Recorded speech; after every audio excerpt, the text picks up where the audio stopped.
Hello friends, आप देख रहे हैं यूट्यूब चैनल सनराइज क्लासेस बैताल। मैं चंद्र कुमार।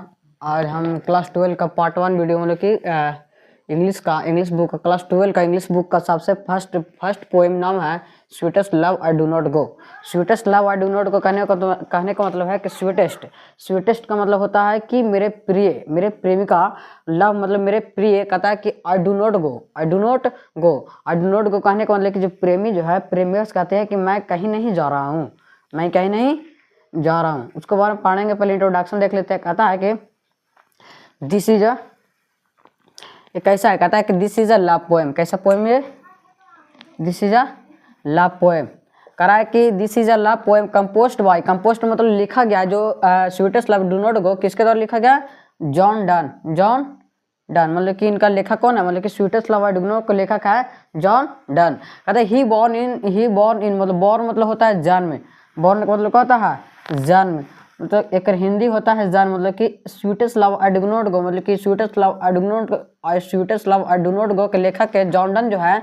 जॉन डन का जन्म हुआ था 1572 ईस्वी, 1572 ईस्वी इनका जन्म हुआ था। कहता है कि एंड डाइड मतलब कि हिंदी होता है मृत्यु का हुआ था मृत्यु। कहते हैं इनका मृत्यु हुआ था 1631 ईस्वी में, 1631 ईस्वी में। आगे कहता है कि he was the one greatest poet of London England. पूछेगा कि जो कहेगा sweetest love where the greatest poet of sweet love I do not go, पूछेगा कि स्वीटेस्ट लव जो जॉन डन जो है कहाँ के सबसे एक महान कवि है? जॉन डन जो है कहाँ के एक महान कवि है?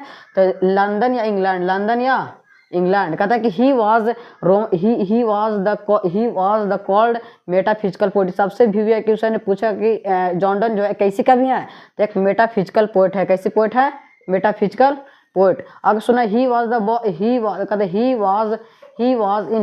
वाज बोर्न इन लंदन, मतलब कि स्वीटेस्ट लव जॉन डन का जन्म कहाँ हुआ था? तो लंदन में। कहाँ? लंदन में। कहता है in the into process Roman Catholic family. कहता है कि जो जॉन डन जो है किस फैमिली से बिलोंग करते थे? तो रोमन कैथोलिक फैमिली। वेन मतलब कि वेन द वोल इंग्लैंड, पूरा इंग्लैंड उस समय follow the anti Catholic religion. जिस समय पूरा जैसे रोमन जो जॉन डन जो है रोमन कैथोलिक फैमिली से बिलोंग करते थे, और पूरा इंग्लैंड जो था एंटी कैथोलिक था। एंटी कैथोलिक किस रीजन को? Anti Catholic. पूछा क्वेश्चन जो पूरा इंग्लैंड किस फैमिली से बिलोंग करते था? तो याद रखना कि एंटी कैथोलिक किस धर्म से था? Anti Catholic. और पूछेगा कि जॉन डन जो है किस धर्म से बिलोंग करते थे? तो रोमन कैथोलिक फैमिली से। Once upon the time John Donne was the fourth to leave of the Oxford University. कहता है कि जो पूरा मतलब कि इंग्लैंड जो था ऑक्सफोर्ड यूनिवर्सिटी के जो मेंबर थे उन जॉन डन को फोर्स करते थे कि तुम एंटी कैथोलिक रिलीजन को अपना लो, नहीं तो तुमको हम यहाँ से मतलब कि ऑक्सफोर्ड यूनिवर्सिटी से तुम्हारी यूनिवर्सिटी का कर देंगे, निकाल देंगे। तो उन्हीं को कहती है कि वंस अपॉन टाइम एक समय था कि जो जॉन डन को कहती वहाँ से लीव मतलब निकाल देना, मतलब कि फोर्स मतलब धक्का दे करके जबरदस्ती बाहर निकाला जा रहा था इनको। कहता है in the Oxford university, in the Oxford मतलब कि ऑक्सफोर्ड यूनिवर्सिटी में क्या पढ़ते थे? जॉन डन क्या पढ़ाया था? कहते इन Oxford university the study law.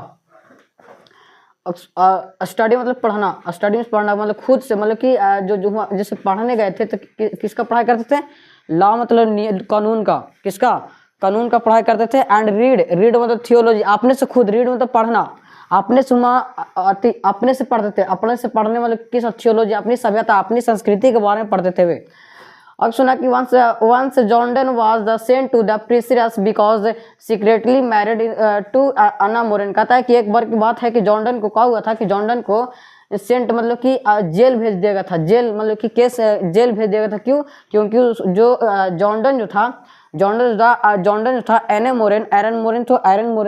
Moraine से सीक्रेटली मतलब कि छुप के कच्चे किया, शादी कर लिया छुप। या एक भी यहाँ पे पेट्रोन्स जो है, पेट्रोन है कि एनएम मोरेन जो है एरन मोरेन के चाचा हैं, ये अंकल है एरन मोरेन का। पेट्रोन्स नाम है, पेट्रोन्स। अब पूछा क्वेश्चन कि पेट्रोन्स के भतीजी का क्या नाम था? नेफ्यू का नाम था एना मोरेन। अब